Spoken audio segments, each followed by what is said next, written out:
Well, ladies and gentlemen, we're live here back on Pizza Race TV as we are heading down here in Talladega, Alabama for your action showcase here of Six Sigma Sim Racing Oval League. This is the place and the time. It's time to go racing here on Pizza Race TV. Hello, everyone. I am the Crusader, Chris Stroud, joining you guys here today. Here as we're getting ready for the action up ahead. It's going to be a wild one today as we're going to feel these drivers in and feel this down onto the ground here and see who is bringing the power and the speed to the limits here. Presented in part by our friends at Six Sigma Sim Racing, your #1 Moza and Simagic dealer on the market with the finest quality sim racing chassis to go with it. Six Sigma Sim Racing is the proper way to go. Well, ladies and gentlemen, let's take a look at our starting lineup here on the gate here, and let's take a look see who we have on the pole. Starting them up in the number 14, Austin Ladder will be on the starting lineup here on the outside, and the number 24 is Jimmy Hayden. Row number 2 is going to be Ailington Orgard, the number 12 on the outside, in the number 42, Caleb Clifton. Row number 3 is Kerry Brooks in the 777 on the outside, in the big 21, Corey Abbott. Row number 4 is Andrew Hardcastle, number 20 outside, and the number 1 is Luke Mahone. Row number 5 is Stephen Louder, and the number 54 on the outside, and the 41, it is Brian Beeman. Row number 6, it is William White from across the pond, the 43 on the outside, and the 61, Chris Schuessler. Row number 7, that will be piloted down by Mr. Will Renfrey, and the number 55 on the outside, the number 3 is Arthur Clements. Row number 8 is Robert Kahn, the 40 on the outside, and the 22, Jeff Oakes. Row number 9 is Kenny McGrath, the 15 on the outside, and the number 5, that's Ruddle Chantel Bottle. Row number 10 is going to be Wayne Rootbrack in the 71 on the outside. The number 2 is Chad Lancaster. And finally, in the final row, Mike Rideout in the 76. Your field of drivers is now prepared to go to battle. They're prepared to go to action here. And what should be a very, very strong lineup indeed. A very tough little fight out for each driver coming to the table, coming to the playing field here. Interesting to see how some of the drivers that have been so used to these bigger ovals now have to face up a plate track oval in this kind of regard. This is a very tough obstacle for him here for many reasons and many calls. And with 80 laps to get it dialed in, this really hinders on one thing: testing, timing, and improvement. How will the drivers take? How will the drivers fare? We're about to find out coming on of turn number 4. We're going to send them down the front straightaway to our Six Sigma Sim Racing starting zone. Austin Louder ready to reel the field in and deal them out to the track. Here we go. Green flag dropping down. 80 laps the distance. Let's go racing in Talladega.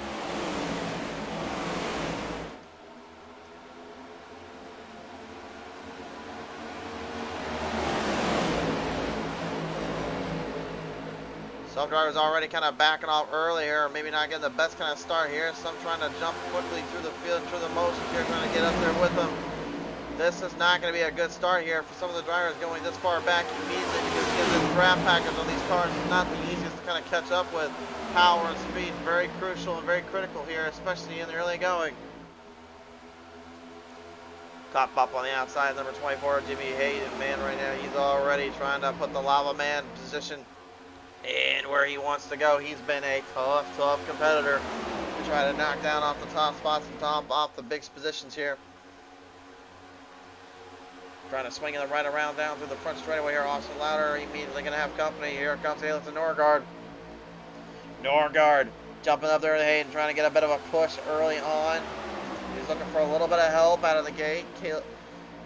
Kerry Brooks returning back to the track as well here. It's been a while since we've really been able to see him out on the track. And speaking of someone who is still not quite with us just yet here, race fans, I do have a quick update. I don't know completely if I'm allowed to say, but I'm hoping William Mann Jr. said that I pretty much was okay to say last time, so I'm presuming it'll be okay this time. I have received word before I entered into the race today that our good longtime friend and driver that's come on the track, William Mann Sr., or as many of you know as the Van B Sr., he is currently, right now, recovering from the issues he suffered medically, and he is currently talking with his family and his friends. So I am honestly hoping that he is listening in a little bit right now with us, and hopefully he is doing okay. William Man, get better and keep on going, sir. We do miss you. So a little bit of positivity outlook right now after hearing that dark, tragic news that I was really not expecting to hear. Because you think as drivers, we're just kind of race as much as we do. You almost think we're almost immortal sometimes, but really, when you get put back down to earth, it really shows the gravity of what we feel and what we mentally deal with on a day-to-day level. It doesn't matter if we're sim racers or real world racers. It doesn't matter. It's the same kind of deal, the same kind of gravitational feel I feel like I can get from anything in the sports world.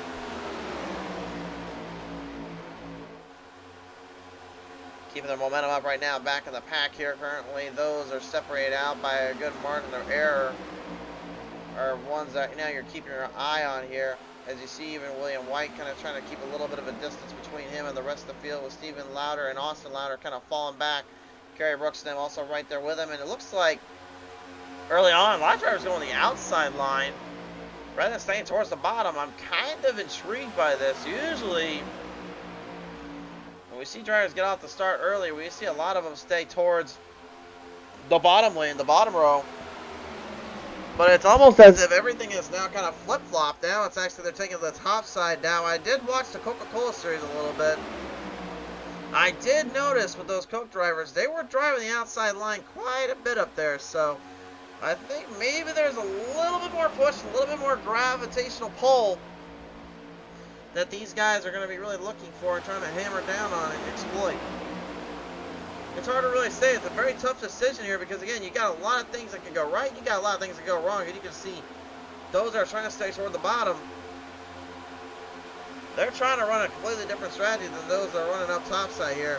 And some in the back of the pack right now just not wanting to gain the draft at all. But I'm not so sure how smart that is to kind of be playing that kind of level, kind of amount of mindset here, especially considering what they're up to, what they're trying to do.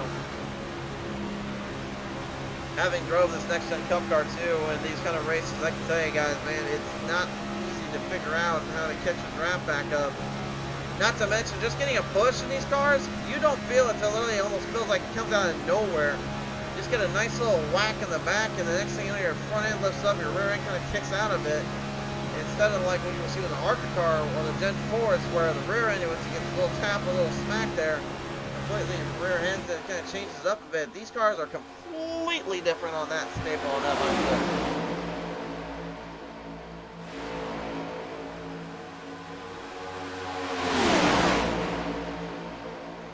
Lingering their way through the packs, and again, it's early on, but I mean, you can already see every driver right now has a completely different mindset on what the other wants to do. Now, those are staying back here. They do have a bit of an advantage here that they can use on these guys, which is they can go in a little bit later in pit road in terms of speed as well, and may be able to actually outsmart them. However, with how big of a group that is and how big of a pack that is too, that could easily be a very tough decision and a tough call, because you got to remember, Jargon's got to go to pit road eventually. And what happens when they all got to go in at the same time? Well, let's just say it doesn't exactly clean out very well, if you will.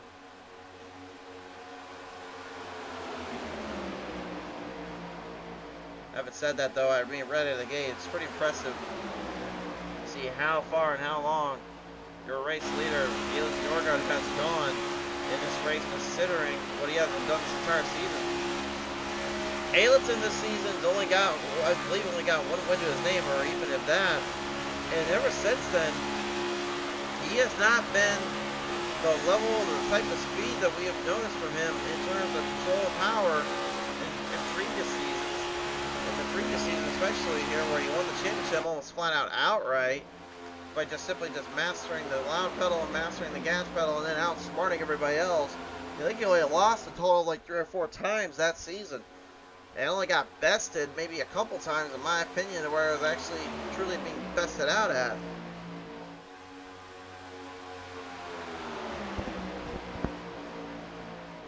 So it's kind of hard to really kind of determine and misjudge, but I feel like determination and the mindset he's got on his display, he's got on board with himself, I think honestly is probably what makes him so difficult to figure out as much as it is to beat out.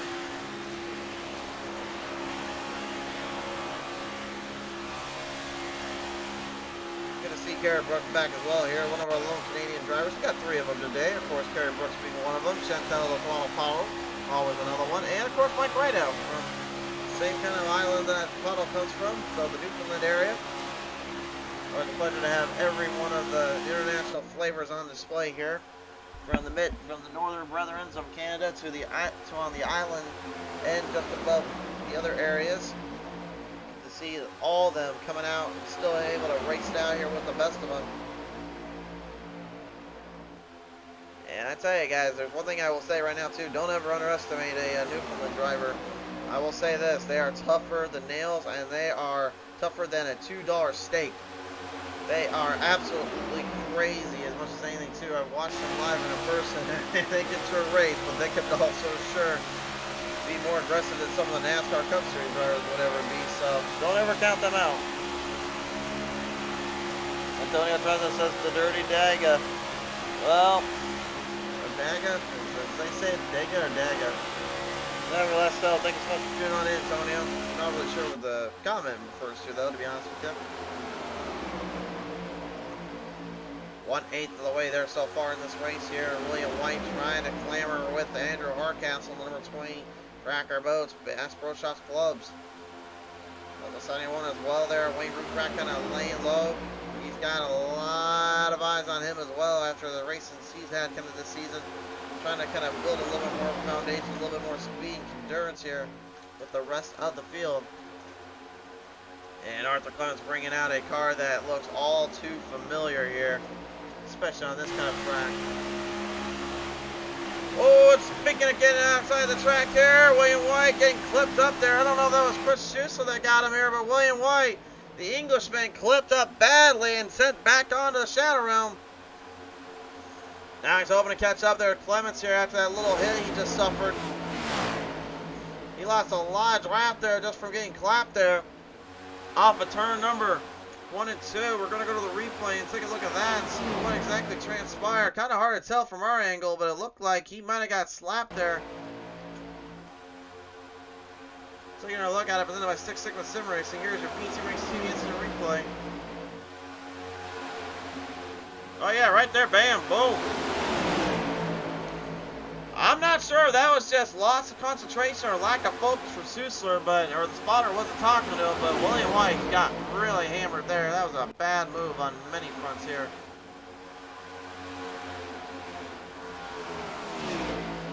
And White's already lost so much time here. He's not getting it back. There was a driver, like I said, this entire seasons we've had Six Sigma Sim Racing Oval League. I think personally William White is literally the driver that has not had a fair do or a fair race given him one win. And he's had so many bad lucks and so much trouble thrown his way. He's been so close yet so far. I just feel like more and more he's going to get that point. He's finally going to get that chance. He's going to get a golden opportunity to finally make amends and get what he's been after for so long. But it's hard to really imagine what goes through his mind, goes through his thought process when stuff like that just all of a sudden clips you and takes you out completely. Speaking of taking things out completely here, it's time to look at our lap time here. A little gain and gap and gain and ground, and Chantel Throttle Bottle right now trying to lead the troops back up to the front. She laid low early, but now she's got a little bit of help behind her. The old rattlesnake, Robert Kahn, getting right back behind her. Those two, for whatever reason, when it comes to play races, it seems like they cannot help themselves. They will put every ounce of that bumper, every ounce of push and shove, and the drivers behind, they know their little tricks. They know how well they can do it. If this is exactly what they have to do to get towards that front, is to use every inch, every part, every pounding bumper of that to get it run there and get something going. As Luke Mahone, for the first time today, is going to take the race lead away, and I think this is our first ever showcase of a Dunkin' Donuts #1 Chevrolet Camaro from Luke Mahone.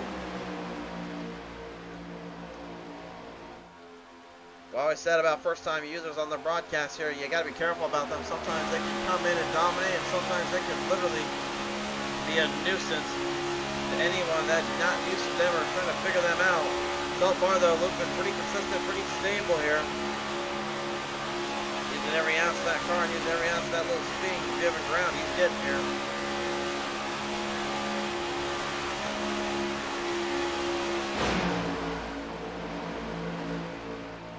Look at that ground and gap there that was originally all set apart. Now it's completely dished out and around.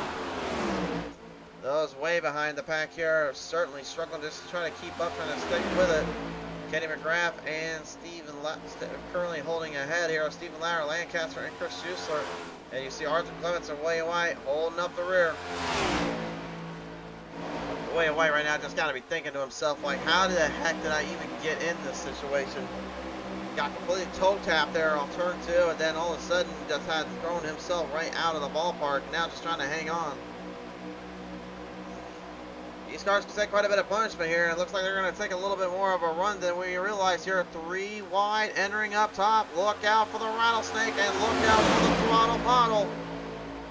And Chantel is no stranger to winning out on plate tracks either. She's got the most wins on these tracks more than any other driver.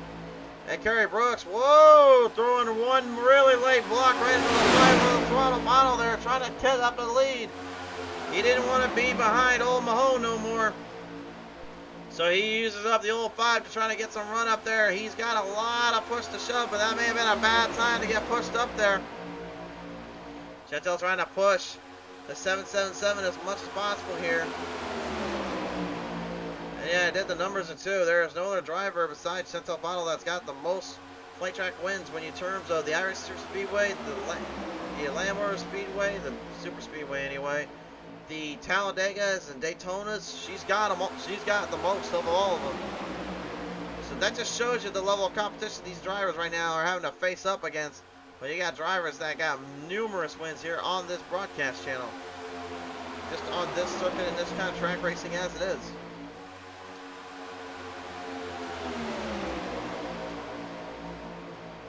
Lining it back down too here. Drivers currently trying to slow down a bit and calm themselves up a bit after that little rush of excitement and a big push and coming to shove. Now everyone on the outside trying to run it down again. Everybody right now just trying to see what they can stabilize, what they can figure out here. But we got to remember something. We are coming up on pit stop territory. These cars can't last forever.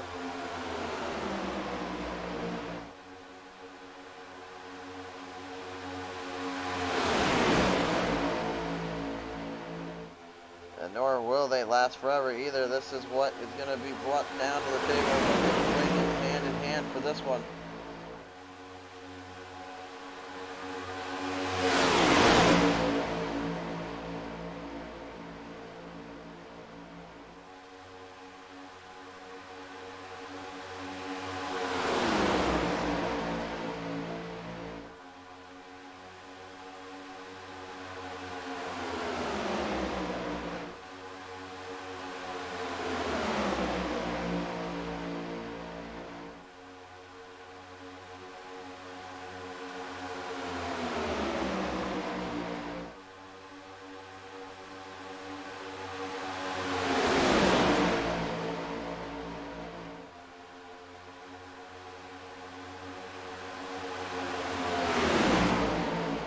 Them around right now at the throttle Chantel Bottle. If you kind of heard what I just said a minute ago, you wouldn't be surprised what she's up to. Gets into the lead, gets into the front, and those behind right now are struggling a bit to keep up. The field now is getting the picture and getting themselves squared out on the track more and more.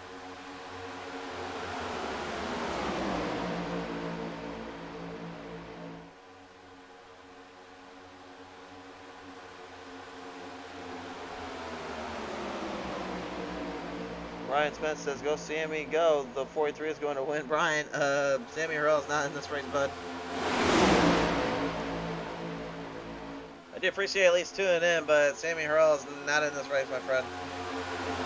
Oh, they get out of this race a little bit. Gonna be bad there, Jimmy. Getting right up into the wall protection. Gets out of it, but man, did he send a few of them back with him. Andrew Hardcastle and Caleb Clifton trying to avoid the problems, trying to avoid nasty territory. Sending their way back to the shadow realm, and up front right now, the field's still pushing, coming to shove.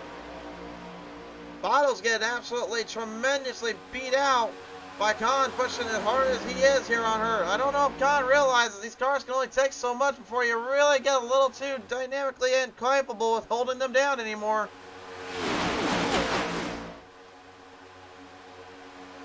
Doesn't seem to bother him too much though, 1/4 of the way there. Now back and line up into the old choo-choo Talladega draft train as we get them rolled in. I still need to get an overlay done for that. We really need to get that going. Antonio asking what lap are they pitting? 25, 30? I'd say roughly around 26, 27th lap. Now that's a guess. I'm not going to say I'm even close to right, but I'm going to say lap 27, lap 28 probably be when they get really closer in that route. It's hard to really say. Wish I could pull a driver in and let you know, but I can't. So it's hard to really know and hard to really say. But with the way these drivers are right now, they're focused on just trying to hold the line down as much as possible here. And frankly, I don't blame them. Again, these snap lock steering of the cars still absolutely drive me insane. I know people say like that you can get, it's good on the road courses. I'm like, yeah, it's great for the road courses, but therein lies my problem. It's good for the road courses, but what about the small ovals and the big ovals? Like it just doesn't translate well in my opinion. And I've ran these things on the road course. I even said they feel great on a road course. The only difference is the tires don't give away or give out too much. That's the only thing I really kind of mentioned on this broadcast for and how troublesome they can be. But other than that, yeah, it's pretty much been anybody's guess when and where they're going to make their moves, they're going to make their timing here. And dealing with a car as tough as this next gen Cup car is to manage and focus in, it really makes a huge difference here. And you can just see too that little slap, that little tack there that knocked out Hayden and Hardcastle as well as Clifton and Abbott back. This is what it did to him. Now you can see how tough it is for guys like Will Renfrey, Arthur Clements, William White, Chris Susler, and all them to just get back up to the front. This car does not play around, and it will force you into some very troublesome states.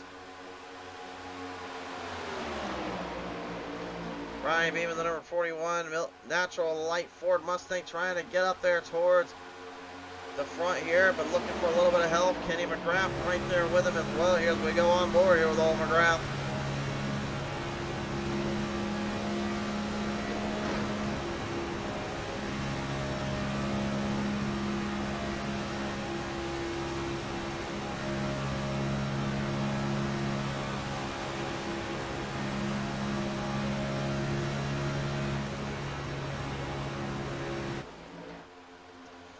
See all that power, all that status, and the status quo of these drivers being speeds 200 miles per hour. Just in the drafts, they're picking up, they're powering down around with. It's forcing everybody's hand a little bit and really forcing others to keep a tremendous amount of pressure down on the table here.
Dropping in, dropping down low right now. There is some momentum starting to kick up.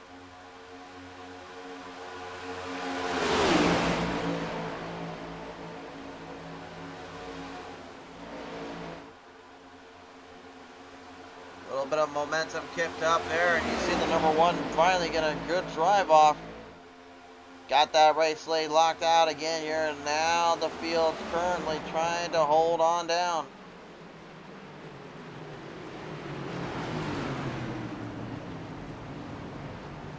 And pit stops now finally coming down, so I was off by a lap or two. And huge field drivers going into pit road. William White, Steven Lauder, all them trying to catch back up. Steve Lauder and Chad Lancaster already in pit road, and now William White desperately trying to hurry. Field going in. This will be a tough little pit stop here because this is going to really force drivers on the playing field here and on the boat. They've got to make some very crucial decisions. It looks like some of them going for tires rather than just fuel. I'm kind of surprised here. Everyone wants to go for tires and fuel here. But that could show you some of the wear and tear the tires are facing here. Maybe that's what's making a difference here on the track. And out of pit road, better get in line or get out of the way, as they say. Gotta hurry back up, you gotta hurry through. And those that gapping it up quickly here include Kerry Brooks, Kenny McGrath, and all them. Robert Kahn, though, leads it back, and behind him, Jeff Oakes, another strong pusher. Looking to reel him up and reel him down. The field getting set to go back in. Pit stops of many, pit stops of plenty, and everybody moving their way back into the track and back into the field. Look at this. Model looked like she was trying to get in there a little bit, and Ailits and Norgard deciding, no, none of that. I'm not having any of this. Right now, these drivers there are in this position. They need to start working together, though, because they're already losing. McGrath and Brooks. If they don't start working together, they're going to be costing themselves a lot of time here. If they want to be up front with the lead, they're going to have to choose somebody to take the push and take the run and then work with them behind and keep it straight as an arrow. Looks like Norgard and Pottle have a little bit more momentum and give. Oakes and Kahn looking on. Oh boy, oh boy, oh boy. You can just see these cars do not like to be pushed around. As if it wasn't kind of obvious enough. And Norgard all of a sudden jumping it right ahead here with Pottle on the outside as well. Moving in, down the chain, starting to go through. Norgard though, gonna get left high and dry a little bit. Maybe a little teamwork here. Yet again, here we go. Yep, this is I think what the other drivers wanted to see. They know what Pottle and Kahn did last time, so they're gonna work together. And I don't think Norgard's too appreciative of that. Probably wanted to have a little bit more to himself, so when he got to the front to take on those two there, I think that may have been his overall strategy. But you can just see what happens when two drivers that know each other well will work with each other. William White has worked out with Stephen Lauder, moved up a few chains to position. The rest of the field currently just trying to hang on. Chad Lancaster, Caleb Clifton, and Will Rimpey right now struggling to keep up, and Arthur Clemens especially too. The pit stop's really doing a number on some drivers and costing others more than anything.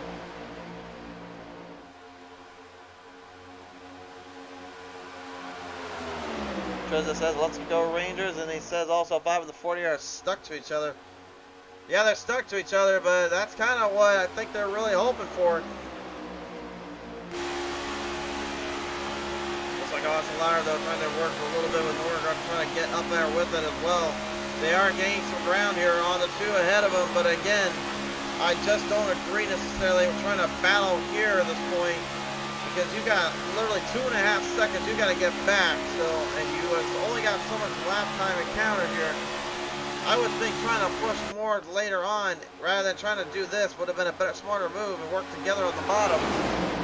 But I don't know. Trezza even making my point clear too. If 7-7 and 15 could lock bumpers, they could pull away from the field. That's exactly what I'm talking about here. You can see McGrath, he's not locking up to Brooks. Brooks is currently getting him a distance, giving him a gap, and that in turn is losing speed, losing power.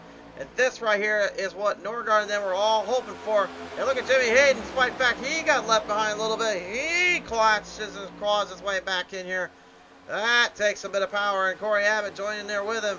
And it looks like Hayden not exactly wanting to leave out anything here. He's going to the top side. He's looking to try and drive it away. Honestly, God, I'm sorry to say, guys, I've never been a huge fan of these kind of plate racings, but I do say one thing is for sure, I do really enjoy the strategies and the play and the maneuvering that you have to put in just to win, and do we have to actually do to use here. I'm still not too keen on the kind of ideals of it, but it is still very fun to watch when it's done right. This is by far done right, and it's looking pretty good so far. New leader Norgard with Lauder falling behind. Hayden 3 wide there with Brooks and McGrath cupping him up on the top side. McGrath trying to get a little help or trying to get somebody to work with him. He doesn't want nothing to do with him up there. Reza says 777 needs to drag the brakes a little. Could very well need to, but I think right now his biggest focus is just trying to keep the car somewhat stable. Again, one little drag off, one little push off, and he's going to get a lot of drivers right behind him pushing him off there. Con and Bottle staying right in the mix here. Andrew Hardcastle also after the pit road getting a little bit of help. Now, you've got to remember, they were about 4 seconds back in that field at one point. Now they are all stuck together like glue. Pretty impressive in my opinion.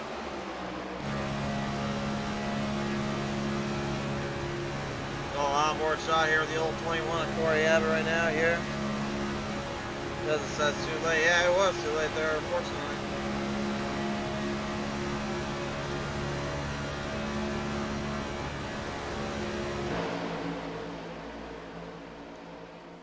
So right now, currently, 13th on back is only a, or 13th up to the front, excuse me, is only a second and 2/10 off the leader.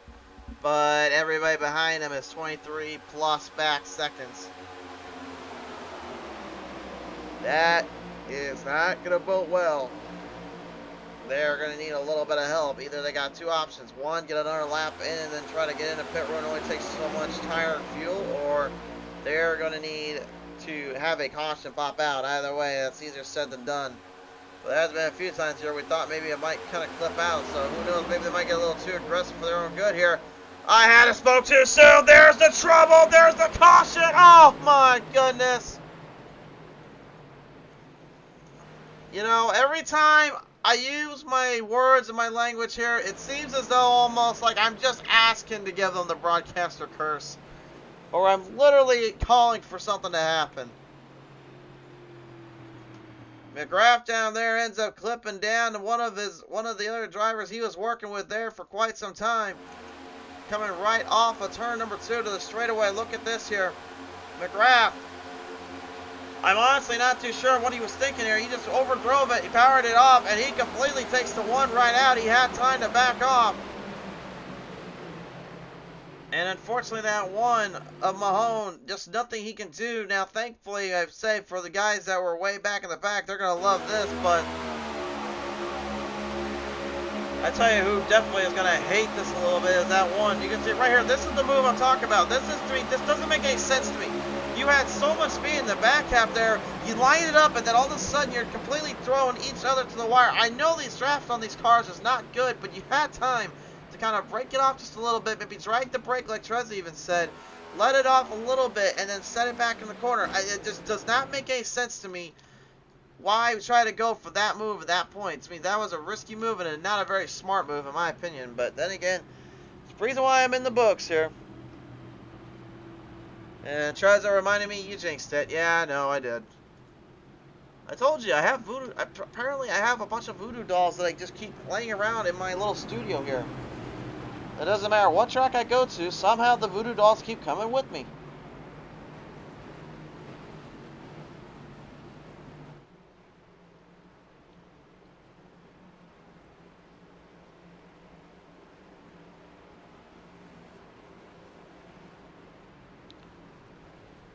Gonna have to see now what Langill's in comparison to what brings to the table here on these drivers, because this one could get a little bit more interesting as we go off of pit road. It's gonna be Norgard taking down Abbott, Oakskin in the third here, and Hayden gonna go fourth, and Hardcastle in your top 5 out of pit road. Beeman, Brooks, Louder, and Pottle with William White back in the top 10.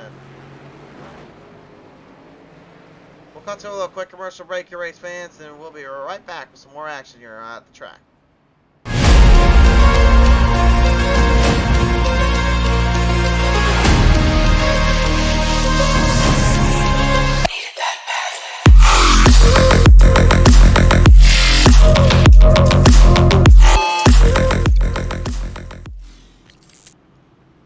And welcome back, ladies and gentlemen, here after that quick little commercial break we just had there.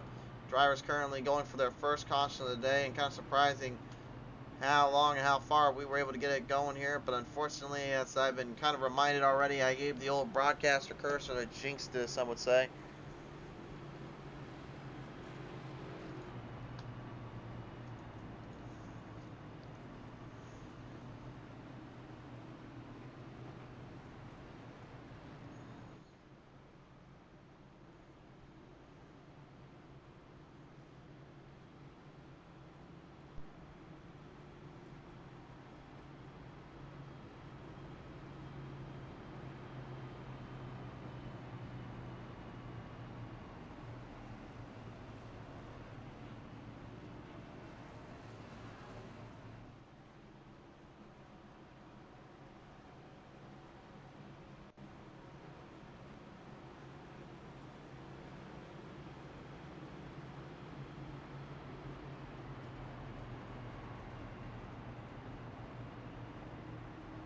Field going to be pressurized here, and now setting down with this run and see what they can do this day.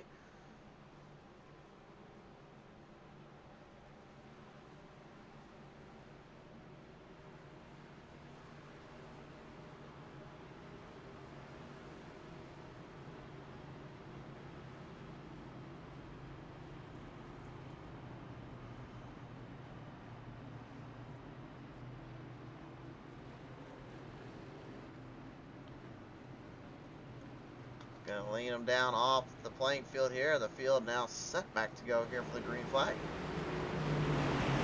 Beauregard, Abbott, Hardcastle. Oh yeah, they're going to have all they want here.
Field lining up, and they've got the picture.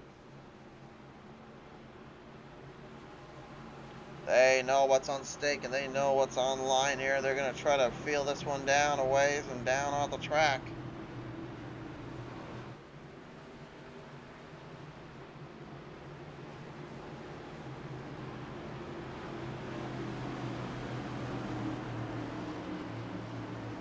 Running them on down the front straightaway here, set for the restart zone.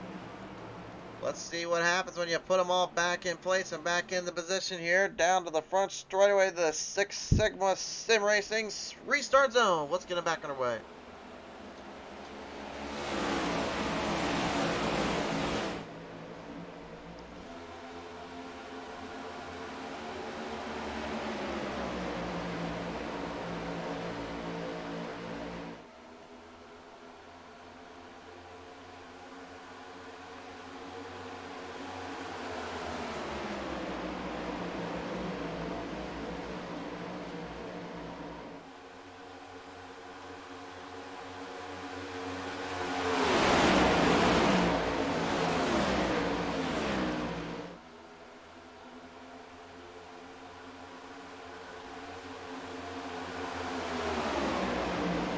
Wide down that front straightaway here. The field now tries to make their move and make their jump, but quickly.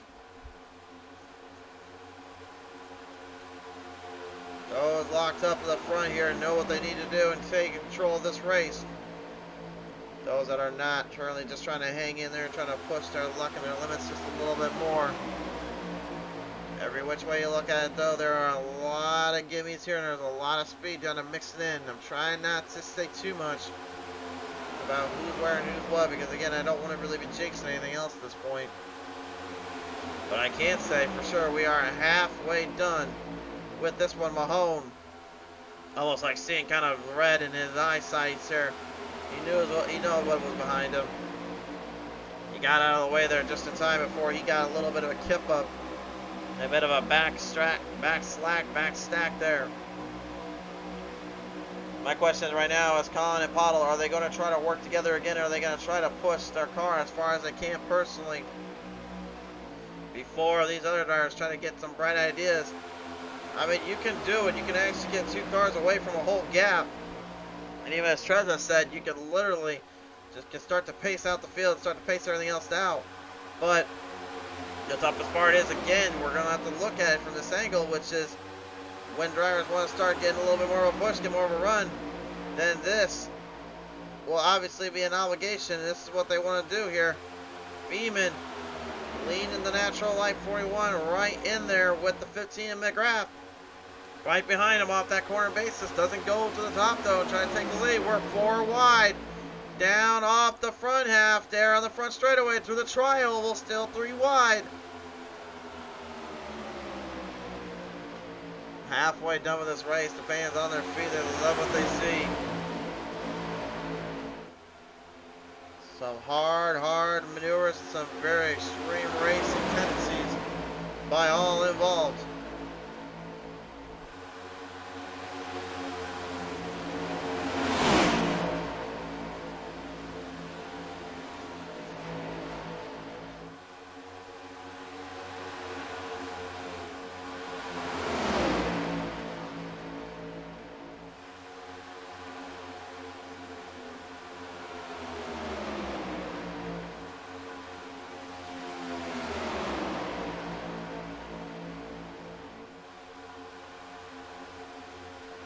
Lying back off the corners, gaps here and into the turns here. Every driver right now starting to make a decision, a crucial decision, I shall say. What their decision is pretty simple. Do I decide to go with, or do I decide to take out? And what I mean by take out, I mean they're trying to think, is there a proper area, is there a proper maneuver that can be used here? Can they avoid trouble? Can they avoid gaps that could land them into very tough situations? But right now, I think right in this moment, they're all just kind of thinking the same thing. Let's just stay out of trouble. Don't try to push too quick. Don't try to push too far too soon. Let the car kind of settle back in, kind of settle themselves down a bit. And those that are left behind, they don't have to worry about it. They only need to worry about themselves. I will say, though, you don't want to give up the gap too much here.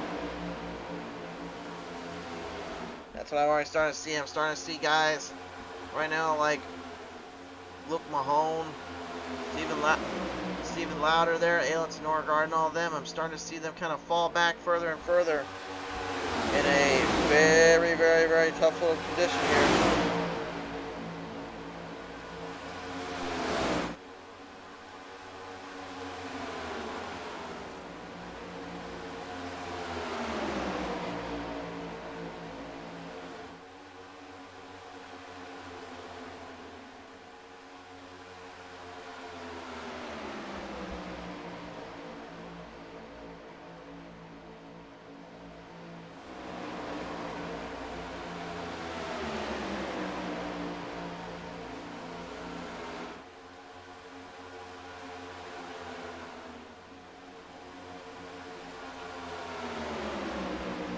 Through the gas right now, William White probably just thinking he's probably in the same boat he was in earlier, now having to deal with Norgard behind him.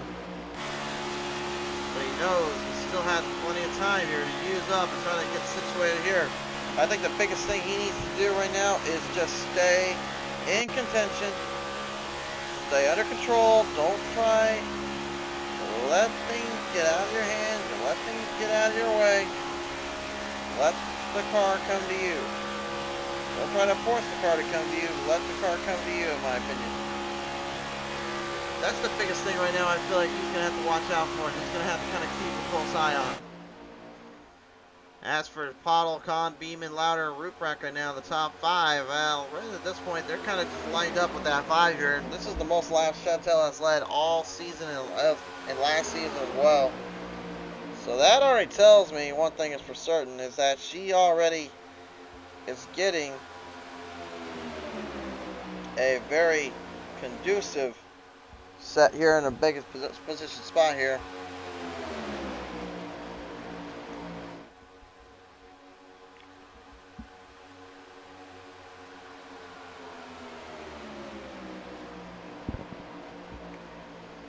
Coming right back through the edges through the field here. Every driver right now still trying to clip up, down, and trying to keep up the power underneath them.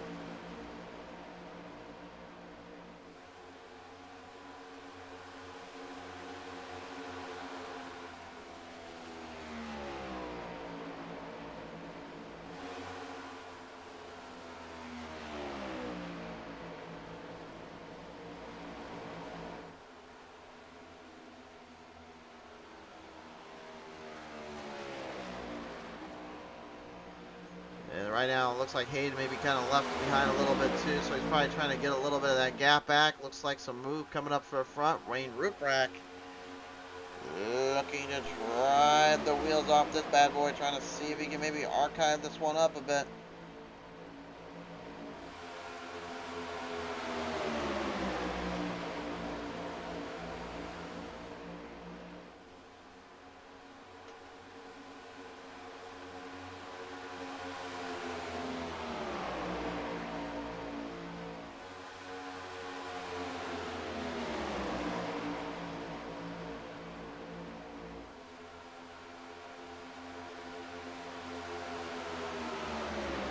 Sending it back around right now. Brian Beebe with company on his outside. Luke Mahone trying to get some run going here. Look up top here. Chad Lancaster. First time we've seen him really have a shot at taking the top spots here.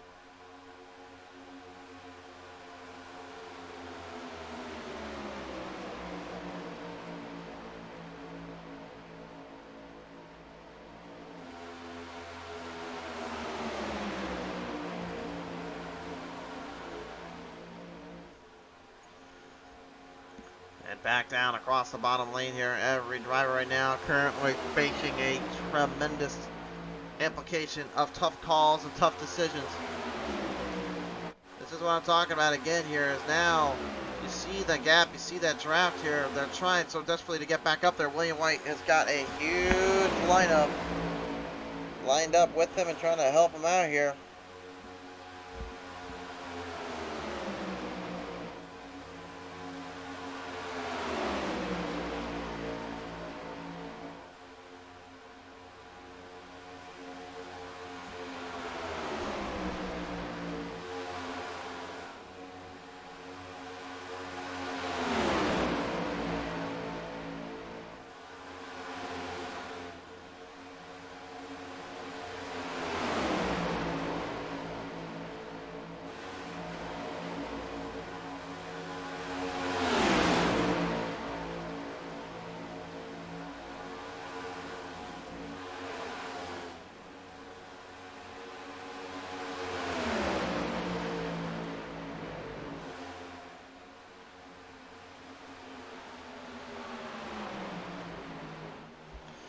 Field going around, a little trouble looks like. Oh, there's big trouble. Oh, really big trouble all of a sudden. Coming down from turn number 3 here, Stephen Louder.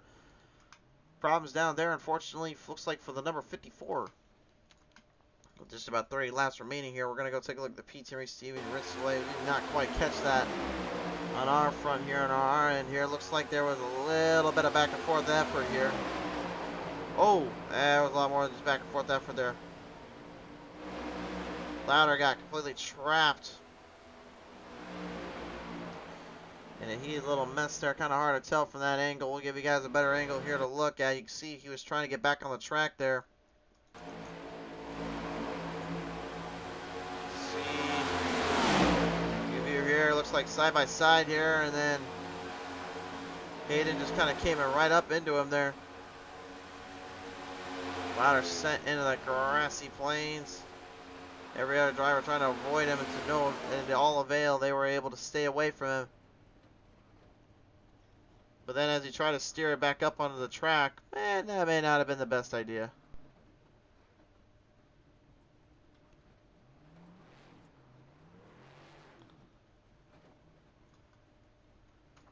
So, and that unfortunately did get him stuck on the bottom of the apron there. So that meant he's gonna have to get a tow. So unfortunately, a very tough deal for him there, but it's part of the position you have to face here in this kind of racing.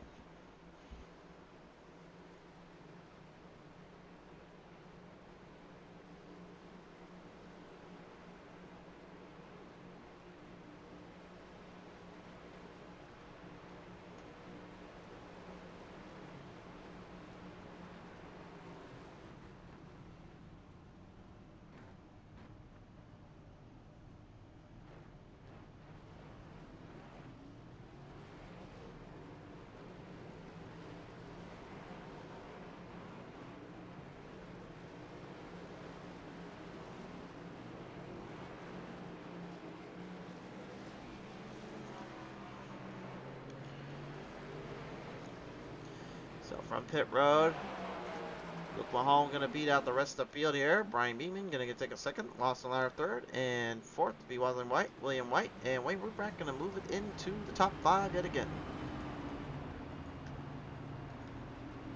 Very interesting circumstances there. Another tough break there. Another driver unfortunately feeling the wrath of what happens when you try to put 2 and 2 together.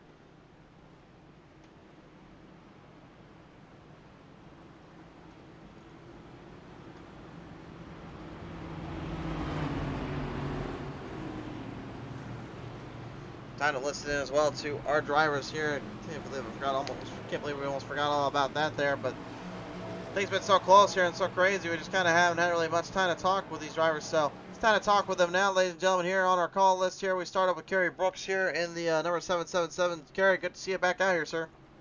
Hey, thanks, Chris. Good to be here. Well, right now, currently, as you've been doing a pretty solid little stake here early on, that first caution kind of set you back a little bit there. And what's been kind of happening from there on there, sir? Well, in that last restart, I felt things were a little bit, I guess, terrifying up front. So I just dropped out of the back and ran with the second pack. But I don't think this car is pretty racy. It's a lot of fun around here. It's got a lot of control. There's some real fast cars I'd like to be around come the end. Come to the end here. Well, do you think you'd really be able to get there to the end in your mind as well? I think it's going to come down to a little bit of patience and a little bit of luck, like always here at Talladega, but I'm certainly aiming for it, pal. All right, Kerry, thanks so much for your time down there. Thank you, Chris. Gary Brooks, ladies and gentlemen, on the line here. We'll listen in as well to the Rattlesnake, Robert Kahn here, who's been one of our hard chargers and our hard pushers here. Kahn, great to have you back on board here, but nevertheless, yet again, the Lowe's 48 still doing its usual thing and pushing everybody around when it needs to. How's things been down there for you and the team? Pretty good, man.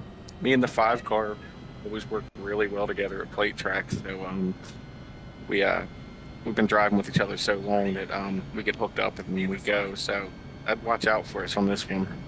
On this restart as well, I mean, how important, how pressurized is it going to be today for you to make the biggest jump and the biggest cut and back to the field? It's pretty important. I mean, like the last restart we had, as long as you can get on the bumper and stay on there for the first full lap, you can make up 10 positions, is what I noticed. So hopefully we get the same outcome as we did this last restart. For sure there. Robert, thank you so much for your time down there. Thanks, man. The Rattlesnake, Robert Kahn, ladies and gentlemen. A little bit more chirpy than he was last time we talked to him there, although I don't think he really wants me to remind him about that, so I'm probably going to just keep it kind of quiet on that front.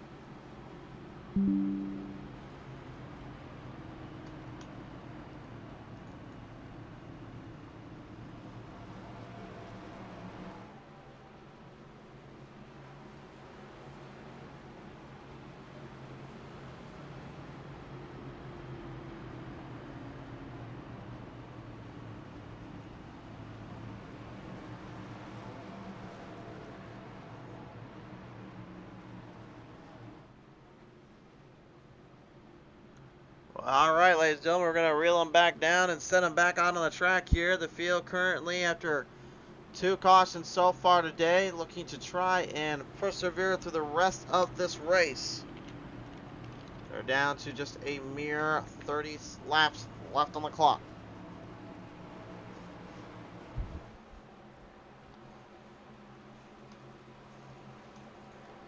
Or excuse me, actually about 29 laps, I should say.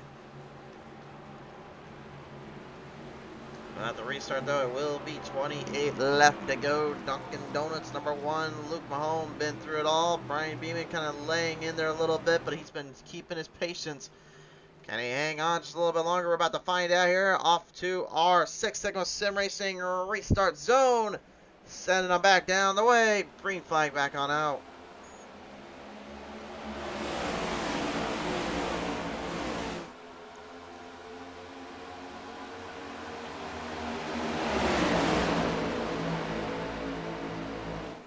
It's all about timing and perseverance now. Make your move and make your mark.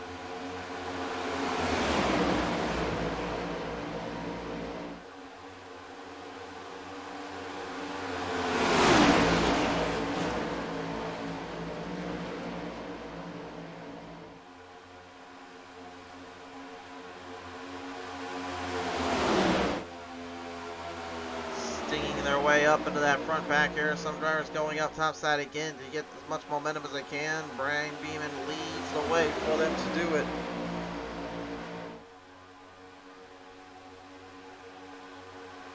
The rest of the guys kind of giving themselves a little bit of momentum, a little timing to execute and see what they can do as well.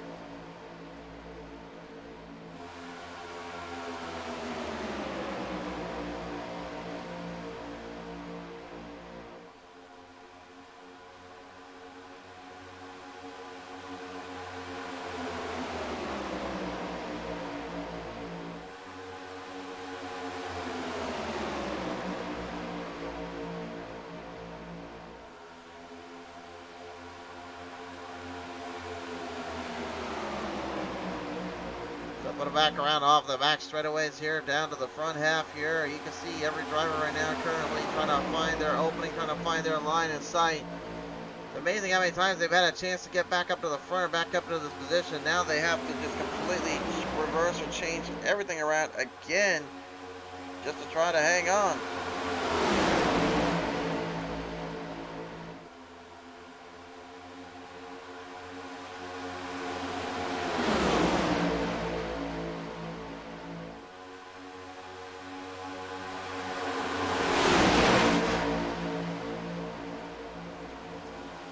Get them now, 3 down, 3 style up. Filing back her up in here and keep them going a little bit more. This is how difficult it gets from here.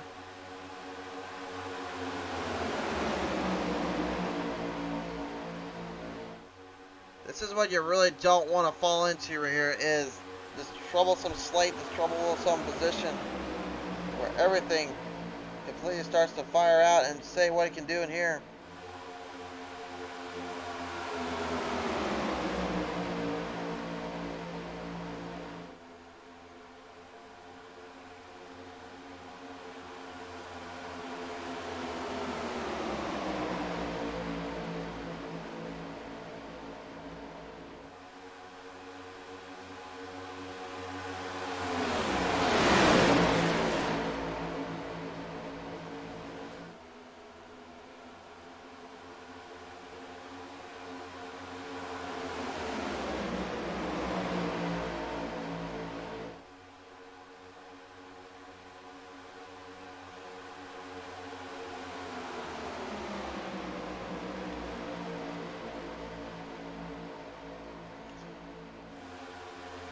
Lingering their way down now, double filed in here yet again.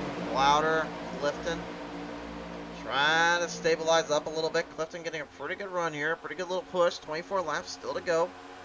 Corey Abbott trying to meal it down and only outside here with our Castle right in between. And this is where things get extremely difficult here, because now you're having to face off against each other in a heated all-round fall foul bass performance display of horsepower and speed. If you can time the move just right though, and you can time your run off here, you can actually get a pretty good jump from pushing the other as far as you can. You saw the 48 and the 5 earlier, and right now they're trying to do it again here, but this time Jimmy Hayden decided to join in on the party. Got a good run up. Oh! And Hayden getting clipped up there by the 5. I think that's kind of her way of saying enough with you guys trying to jump around me already. I've had enough of it. This next-gen car will make you do that too. But that push might have actually helped out that top row a lot more than I think we did. Clifton and Abbott now taking the race lead away here. Clifton, for the first time today, taking a good run off and a good line to the end.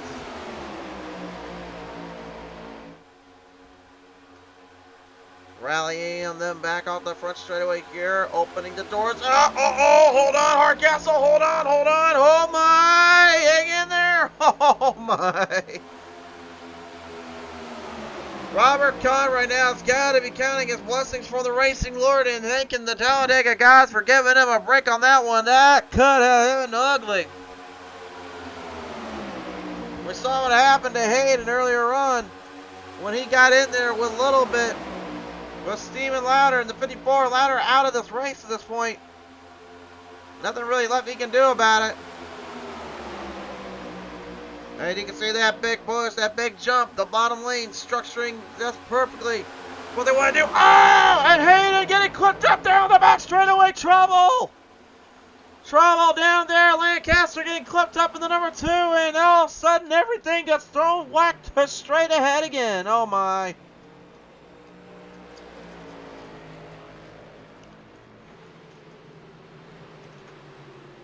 And once again, back to phase 1. Looked like Hardcastle looked like he had a lot of problems just trying to keep that thing online. And all of a sudden,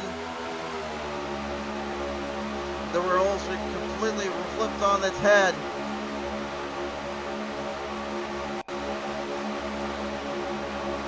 Look at that. Hardcastle went right up into the 48. Look at Lancaster, man. Great save for what it's worth. That could have been much more ugly there. Obviously, he's going to get a penalty there for his little pit stop entry. I don't know if the officials can get him out of that one, but one more look at this here. Just rolled right off turn number 4. Hardcastle driven up. Bam! Slashed right into the number 2 Lancaster, and Hardcastle going for a little grassy plains ride here. Thankfully, the lawn was looking a little bit 2 inches too tight and too big up there, so I think old Hardcastle decided to clean that up a bit.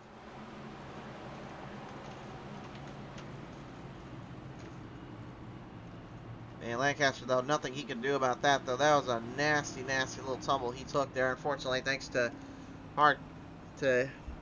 Hardcastle and Aiden there. I have to deal with what he's got here. The pit stop's now about to be made here on the track. And really at this point, it's anybody's guess who's going to walk away with this win here and who's going to take home the victory.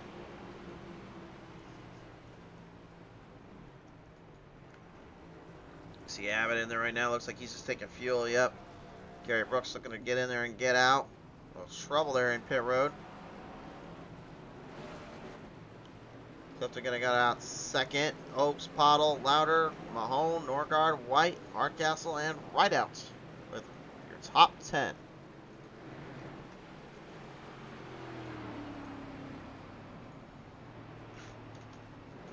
So that was your top 10 coming in and out of pit road here, ladies and gentlemen. Here, good to see the drivers getting somewhat cleaned out of there and cleaned up okay. Take a listen into the only other driver we got on the call list right now on the call sheets here, Wayne Ruprack. The only other driver we have yet to hear from and we can actually talk with here, so we'll listen into him right now here. Wayne, you got a copy down there? Yes, sir. All right, good to hear from you again here, Wayne. And my friend, you have had a few showing some brilliance here, taking it up to the front half. I mean, but how difficult has it been just to even get this car to kind of settle down and then jump up to that front? What was that now? You said you had quite a few moments of brilliance here getting up to the front and actually getting a chance to lead it out here, but how difficult has it been to actually get this car to even do that in the first place? Oh, it's a lot of fun out there just trying to keep it clean. Just trying to get in line with everybody else. There's a lot of back and forth, but hopefully we can get back up there on this second run here. Second run indeed, and with this being another tough run and a tough little position to be thrown into, how well do you think the car can handle from here on out to get to this position? if we can stay in line and I don't lose the draft, I'll get back up there pretty good, I believe. For sure there. All right, well, Rook Rack, nevertheless, thank you so much for coming on board here, bud. All right, thank you. Have a good. You too. Wayne Ruplack, ladies and gentlemen.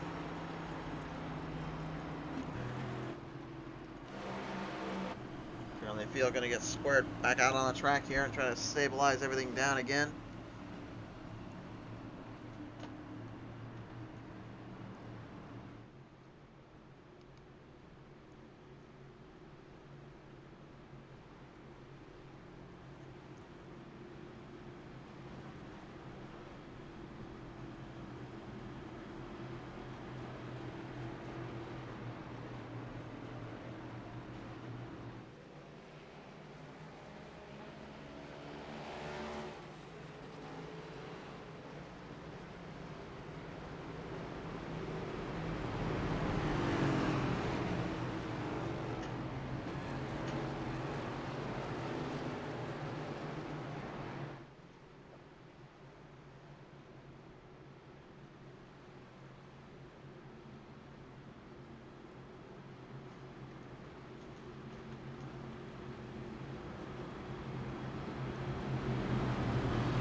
Field has been put to a good level of heights and a good level of positioning, but now time to start kicking things up a notch. 18 laps remain, and these 18 laps tell a tale as old as time and as tough as time can bring to the table. You either have two options: survive and conquer, or fade and fail.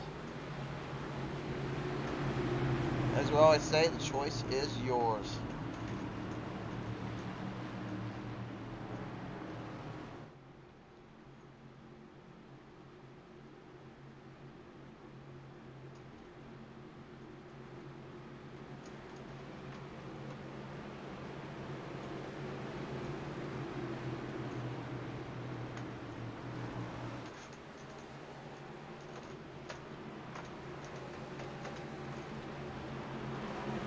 The time has come, ladies and gentlemen. We're now set to reel these drivers back into position and back into the playing field here, down to the front straightaway. Let's send them back down our way, ladies and gentlemen. It is go time here.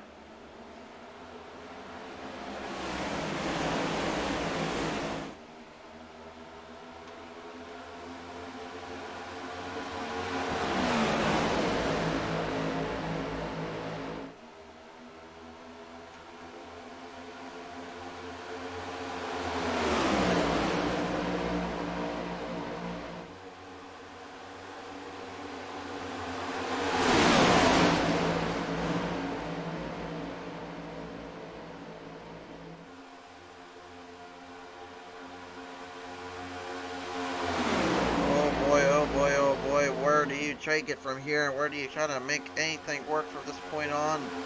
Really all it kind of hinders on is just taking control and staying out of Prime Mag territory here.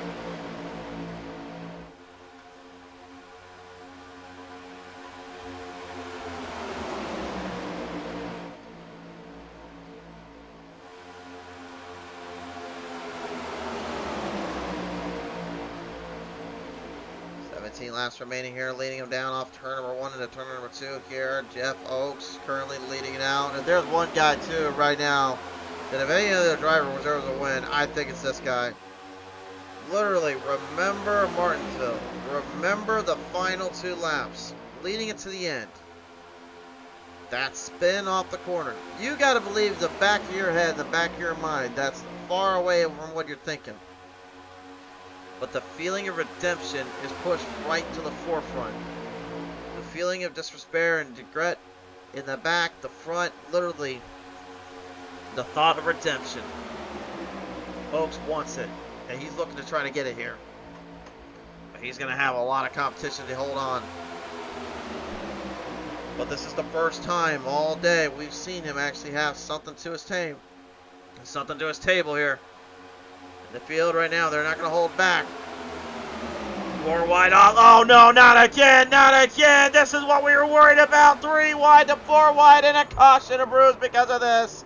Oh no. Hardcastle and Powell trying to break and get out of that mess there, but unfortunately it's not going to be an easy spot for him. Pottle trapped yet again and sentenced to the Shadow Realm for her troubles.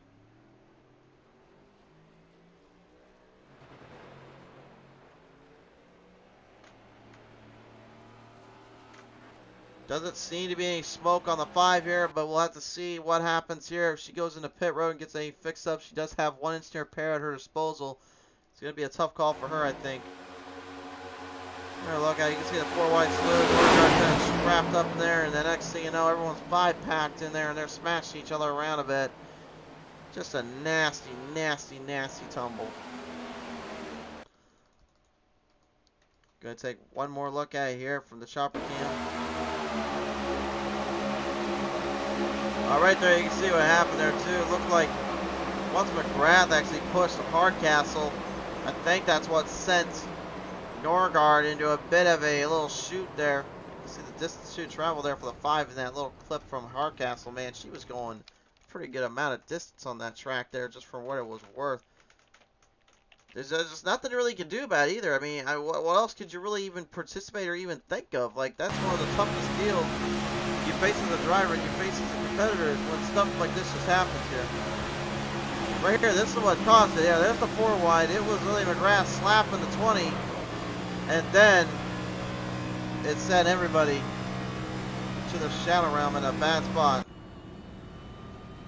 McGrath has done 2 times today where I've been kind of questioning where he's been kind of pushing that limit and pushing that self up a bit. That's another one of them I will have to question.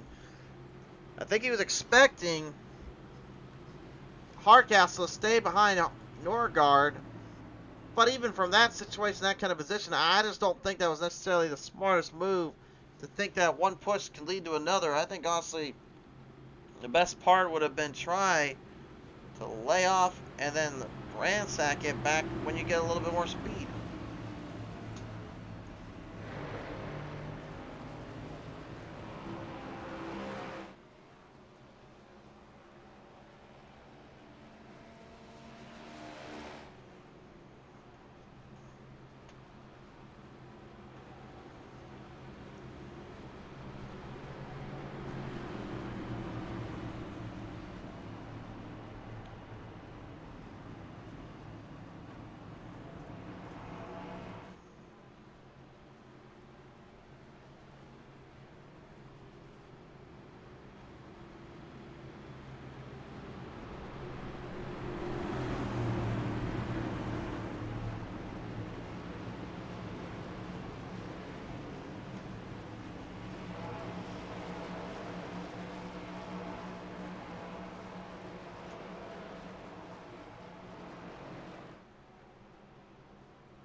So now the field having to make some very, very tough decisions here.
Well, the field right now currently just going to see when and where they can make their time and make their shots here. I know a lot of drivers, though, are being pushed to new heights and some tough deals here.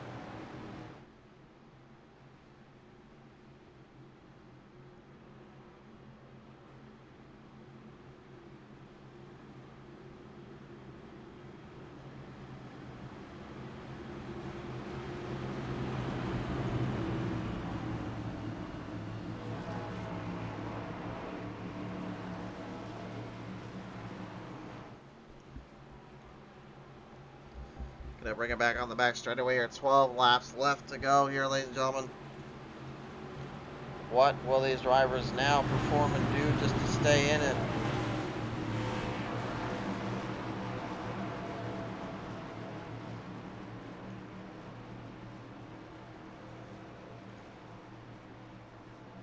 I mean, if I was them right now, I'd be just focusing on just trying to keep control of their race, of their tendencies, and of their mindsets here.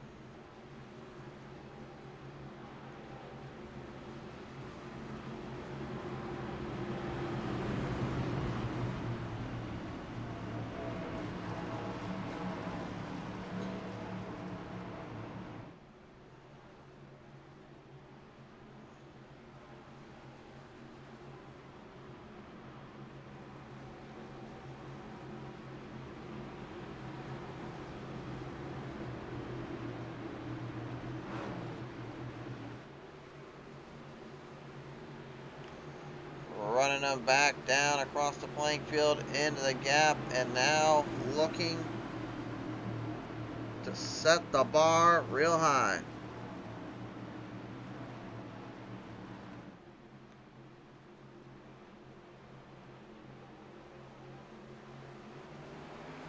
They get back to the green flag, restart zone. Here we go again. We've got 12 laps remaining.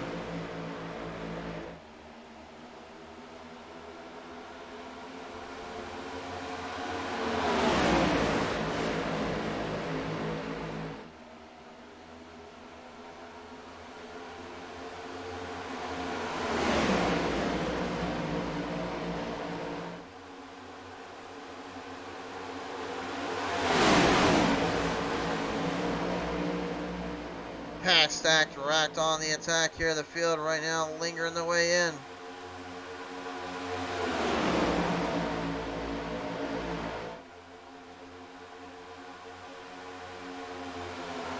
Jeff Oaks still somehow, some way managing to hang on, but unlike what happened a while back, he knows he cannot hold over. He's got to stay focused. He's got to watch for those runs and watch for those precious situations here.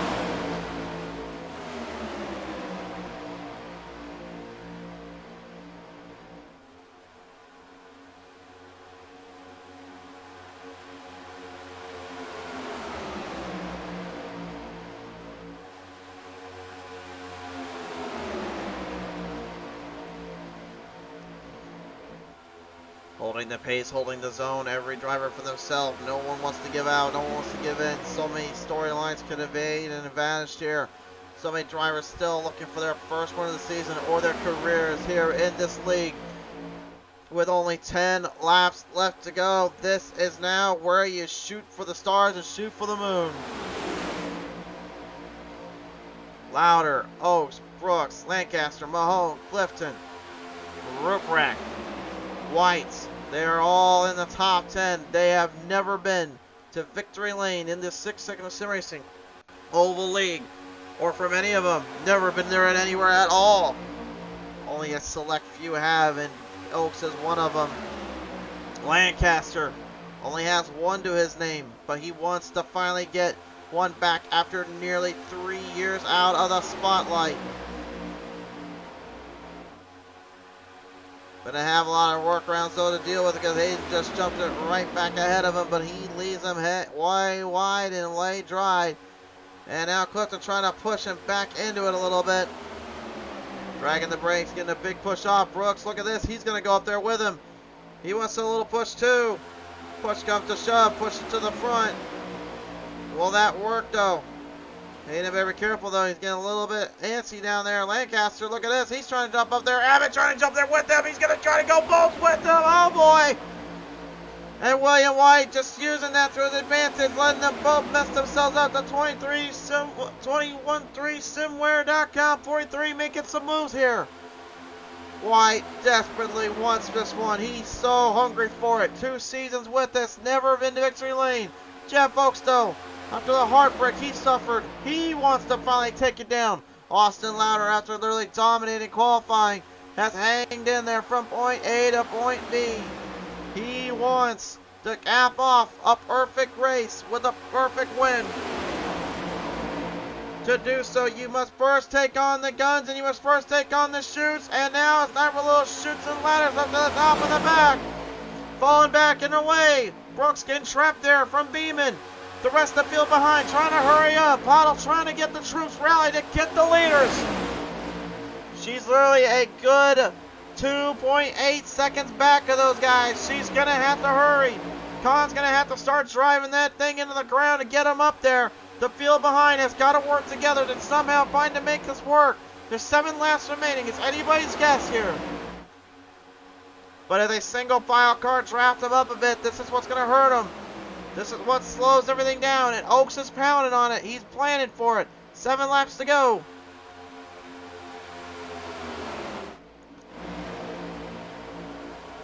And the gap just became even worse now. A full 3.6 cents of a second here. Had that caution not come out, that field back there would have been right in the hunt, in preparation. But because of one little hiccup and one wrong move, yet again, it all cost them big time. Wayne Root back in the 71 right now, looking to charge it up. Chad Lancaster right in between. Uh-oh, White, hold on. Oh, hang on, William. No, he's going to the grass. He's in trouble. And yet again, another race and another time getting smacked in the back there. White has been sentenced back to the Shadow Realm once again, and he cannot believe it. The 2nd time today, of all things. And maybe his last hope or his last chance. He's going to need some help here. Thankfully for him, he's going to have a lot of drivers coming up there with him. Huge run coming off. Might be a chance, might be an opportunity. They're going to have to make it count. Time running out here. We're going to put them down with only about 5 laps remaining this next time on by.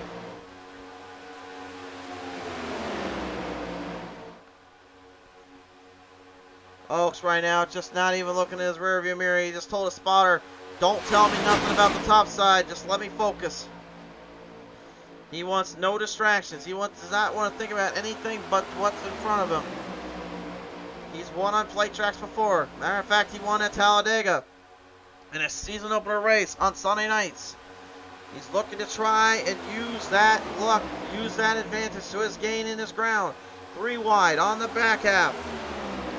Lancaster trying to push his way up, looking for some ground, trying to keep it cool, trying to keep himself settled here. Jumping it right back in between now. Look at Abbott on the top side. You know he wants to play spoiler. He's needing all the points he can get this season to try to keep Norgard away from the championship. And especially now, Jimmy Hayden, who's literally right behind him.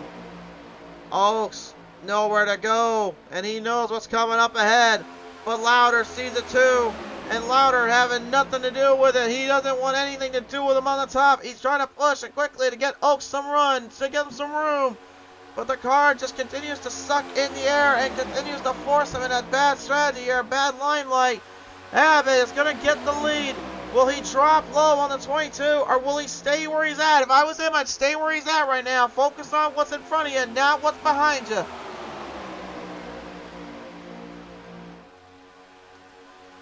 Just mash that gas pedal up a little bit and hope for the brakes and hope for the best, because you just never know anymore what will happen around these parts of town. 3 laps left. This is what Talladega and Daytona brings to the tables. It's these last minute finishes. It's these last minute pushes, these last minute fights. everything you need and you think of to get to the big occasion, to get to the big final arc.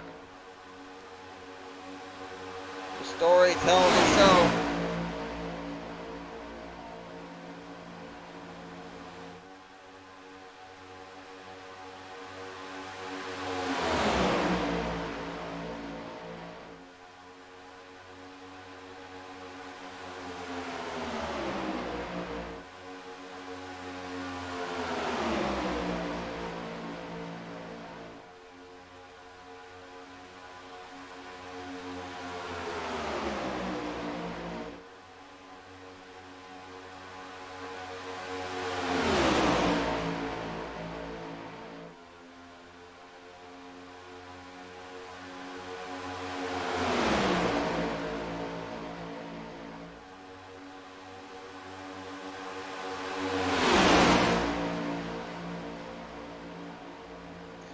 Coming through the final legs of this one, 2 laps left to signify this final conclusive battle.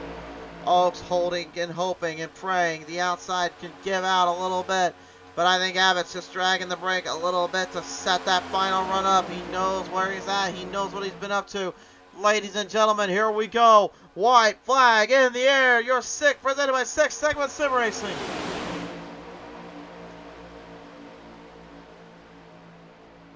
If I'm Oaks right now, I'm using Martinsville as literally my objective. Trying to erase that history and make my own. He knows what he's got to do. Watch out, though. Lancaster.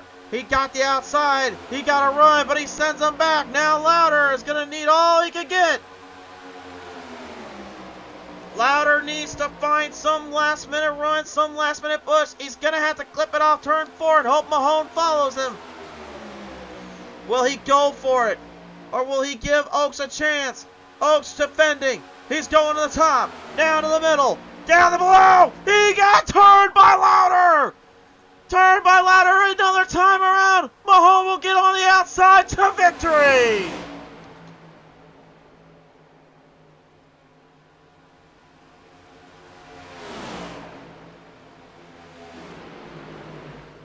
Luke Mahone in his debut race once again shows the debut contestants sometimes have the better luck over the old savvy bets.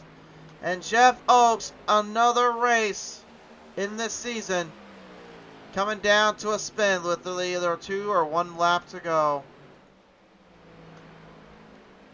How many more times will it happen to the 22? It's hard to even say anymore, but Talladega bites another one in the dust.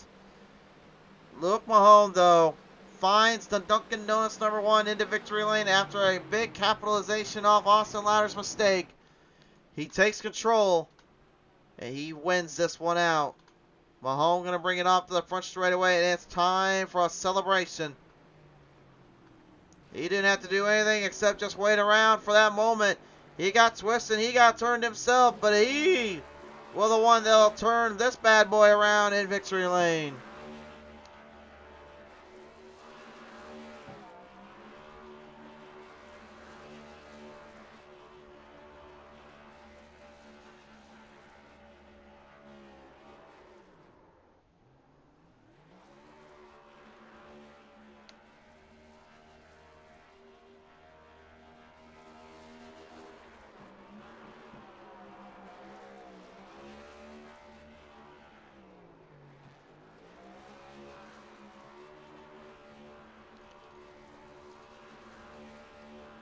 What a win. What a win and a victory here.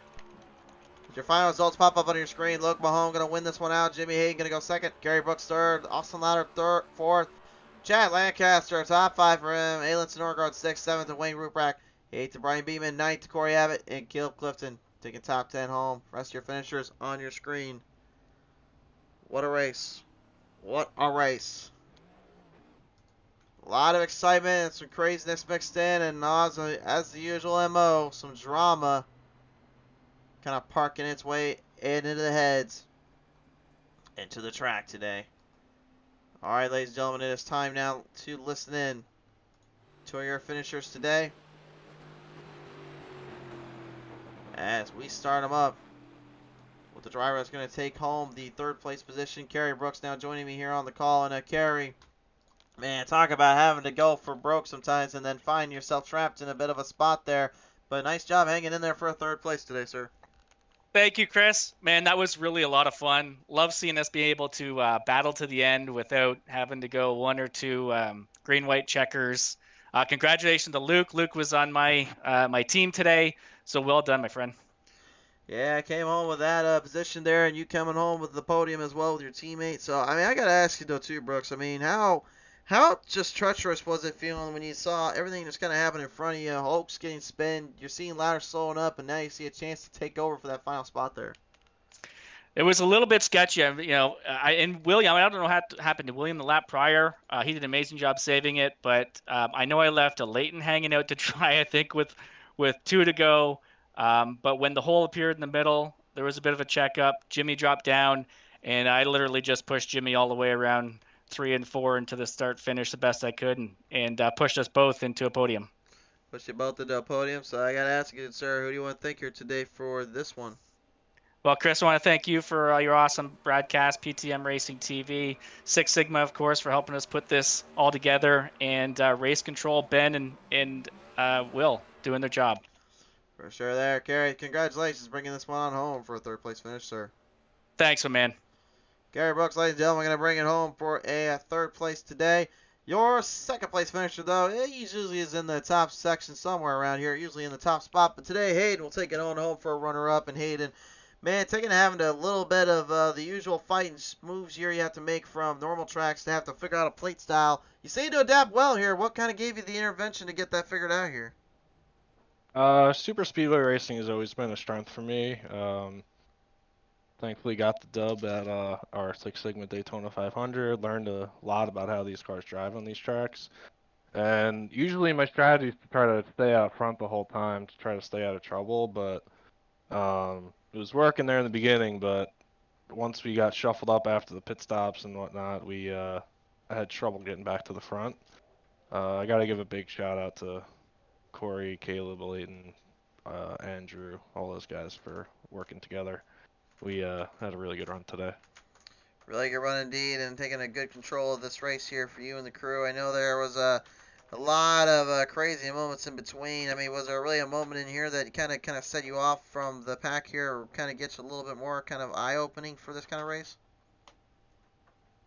I guess eye opener was just, I don't know about an eye opener, but something I definitely learned to get ready for this was, we had a race with a lot of the same guys back earlier this year and got to kind of learn everyone's styles.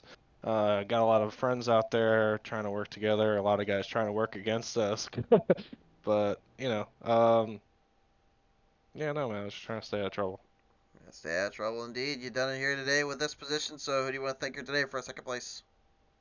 Big shout out to Carey for giving me the shot there at the end to get up to second. I was trying to push him earlier in the race for a little bit. I gotta thank Corey, Caleb, Andrew, Leighton, for all the guys at Abbott Motorsports.